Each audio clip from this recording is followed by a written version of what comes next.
नमस्कार, आपल्यासोबत आहे सतीश जंगम. सतीशजी नमस्कार, आपलं स्वागत आहे. नमस्कार. वरळी हॉटस्पॉट आहे मुंबईतला सगळ्यात महत्वाचा. शिवसेनेचे आदित्य ठाकरे विरुद्ध शिवसेनेचे उमेदवार खासदार मिलिंद देवराजी या विधानसभेमधून निवडणूक लढवित आहेत. दोन्ही तुल्यबळ उमेदवार आहेत आणि जंगी सामना सुरू आहे. मतदारांना मतदान करण्याकरिता वेळ फार कमी राहत चाललेला आहे. तुमच्याकडून आवाहन होतच आहे. तुमचं नेमकं या संदर्भात प्रतिक्रिया काय?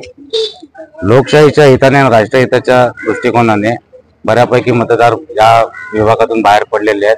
लढाई अगदी चुरशीची आहे, तुल्यबळ आहे, पण कुठेतरी मागच्या वेळेला लोकांना काहीतरी बदल हवा.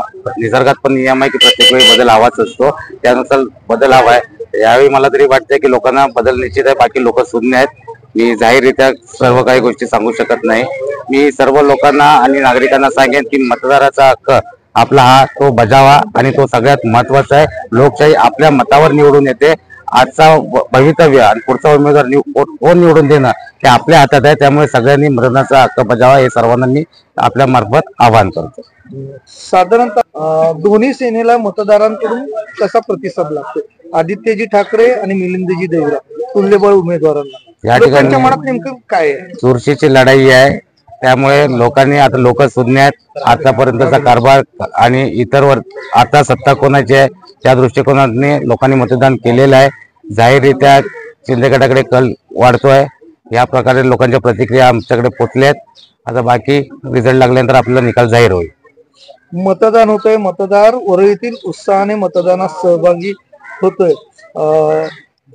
येणाऱ्या 3 दिवसात 23ला याचा निकाल लागेल. वरळीकर जनता आपलं मत नेमकं कोणाच्या पारड्यात टाकते आणि कोणाला विजय रथावरती स्वार करते येणाऱ्या काही दिवसातच पाहायला मिळेलच.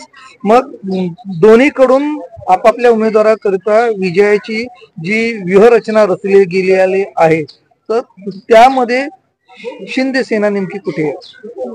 या सर्व एकंदरीत जर तुम्ही खासदारकीचा निकाल जर बघितला तर जो बालेकिल्ला मानला जायचा ठाकरे गटाचा, त्या हिशोबाने 600 मतांनी लीड ही मागच्या वेळी बीजेपीने घेतलेली होती.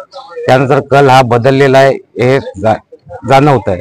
आणि आता सध्या लोकांच्या प्रतिक्रिया बघून तरी वाटतंय की गट आहे शिंदे गटाकडे कल दिसतो आहे. तरी आम्हाला वाटतं की तरी पण लोकांच्या निर्णयाचा आम्ही स्वागतच करेन. जो असेल तो कार्य हे सुरूच राहील. कोणाकडेही कल जाऊ दे, पण समाजसेवा ही आपल्याला करायची आहे. त्या दृष्टिकोनातून आपण कंटिन्यू लोकांच्या हितासाठी जगत राहू. धन्यवाद. आपल्या मार्फत आवाहन करतो की मतदान हा हक्क आपला भरपूर मूल्यवान आहे आणि तो हक्क सर्वांनी बजावावा. आणि आपण मतदान करत नाही याचाच अर्थ असा होतो की योग्य उमेदवार या ठिकाणी निवडून येत नाही. त्याचं सगळ्यात मोठं कारण आहे की मतदाराचा टक्का जो तो घटत चाललाय तो जास्तीत जास्त वाढला पाहिजे. यंग जनरेशन म्हणा आताच्या तारखेला बऱ्याचप्रमाणे मतदान राजकारण बेकार आहे, पण राजकारणात आपण उतरलो नाही तरी मतदान करण्याचा जो हक्क आहे तो पार पडला पाहिजे. मतदान होण्याकरिता बहुमताने मतदानाकडे लोकांनी मार्गक्रमण करण्याकरिता त्या मतदारांना घरातून मतदान केंद्रापर्यंत नेण्याकरिता तुमच्याकडून नेमकं काय होतं? तुमच्या बघत असाल या ठिकाणी प्रत्येक पक्षाने आपापल्या परीने जे चालता येत नाही त्यांना काही वाहनाद्वारे तिथपर्यंत मतदारसंघापर्यंत पोहोचवण्याची व्यवस्था केलेली आहे. काही स्वतः जे आमचे सर्व कार्यकर्ते ते बाईकवरती राहून त्यांना तिथपर्यंत पोहोचवत आहेत की ज्यांना तिथपर्यंत पोहोचणं काही आणि अधिकारानुसार ज्यांना बेड रेस आहे म्हणजे उठूच शकत नाही त्यांच्यापर्यंत अधिकारी येऊन वोटिंग करून गेलेले आहेत. राष्ट्रीय लोकशाहीच्या राष्ट्रीय उत्सवात मतदानाचा अधिकार वरळीकर पूर्ण क्षमतेने पूर्ण करतील. जास्तीत जास्त मतांनी आपला उमेदवार निवडून आणण्याकरता त्यांचा प्रयत्न राहील. पाहू येत्या 23 तारखेला नेमका निकाल काय येतो आणि वरळीकर नेमका कोणता गुलाल उधळतात. धन्यवाद. परफेक्ट होता.